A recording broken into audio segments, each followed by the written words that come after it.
Hey guys, Steve Wilson from Blaster Cleaner Painted. I'm here in our polyurea container and we had a problem with our Kohler genset.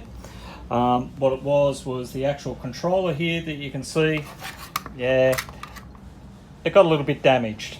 The actual control board, and that powered up our EXP2 spray unit that you can see over there. So what we had to do was get a whole brand new unit. Basically, that's the old.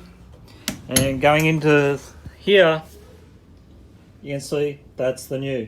So what I'm going to do, let's see if it actually works now after we've had it all wired up. So just need to go into here, turn on the alt mode battery isolator, go back into the unit, we'll turn the key on, let it power up.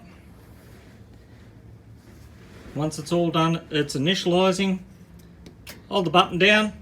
Hopefully we'll have a bit of luck with it and it actually starts up.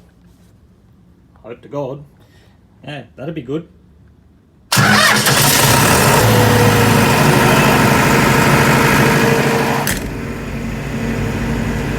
And we'll have light. Let there be light. It means now that we're back in business again. So out with the old and in with the new.